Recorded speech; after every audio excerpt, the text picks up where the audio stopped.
আসসালামু আলাইকুম ওয়া রাহমাতুল্লাহি ওয়া বারাকাতুহু। আলহামদুলিল্লাহ, লাকাল হামদু ইয়া রাসূলুল্লাহ সাল্লাল্লাহু আলাইহি ওয়াসাল্লাম।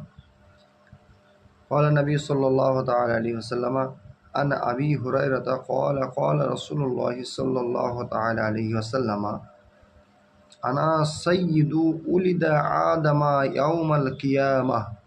আল্লাহর নবী সাল্লাল্লাহু আলাইহি সাল্লামের সাহাবী আবু হুরায়রা রাদিয়াল্লাহু তাআলা আনহু বর্ণনা করেন যে রাসূলুল্লাহ সাল্লাল্লাহু তাআলা আলাইহি ওয়াসাল্লাম বলেন, আনা সাইয়্যিদু উলিদা আদামা ইয়াউমাল কিয়ামা, আমি সমস্ত মানুষের আমি সরদার হব কিয়ামতের দিনে।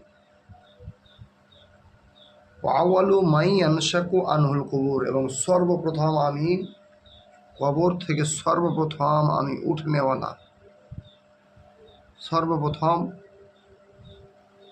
কবরে